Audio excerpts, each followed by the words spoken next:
حضرت عیسیٰ کا صحرائے کربلا سے گزر ہوا۔ ایک شیر سرِ راہ کھڑا ہو گیا۔ حضرت عیسیٰ نے شیر سے فرمایا، اے شیر، تو کیوں ہماری راہ روکتا ہے؟ شیر بحکم خدا حضرت عیسیٰ کو جواب دیا، عیسیٰ، تمہیں اس وقت تک نہیں جانے دوں گا جب تک قاتلِ حسین پر لعنت نہ کرو۔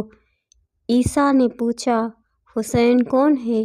شیر نے کہا، آخری نبی، حضرت محمد مصطفیٰ کا نواسہ، فرزندِ علی مرتضیٰ۔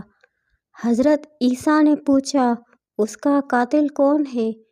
شیر نے کہا، یزید پلیت، جس پر تمام جانور وحشی درندگان صحرا میں لعنت کرتے ہیں۔ اس طرح حضرت عیسیٰ نے ہاتھ بلند کیے اور یزید پلیت پر لعنت کی اور آپ کے صحابہ نے آمین کہا۔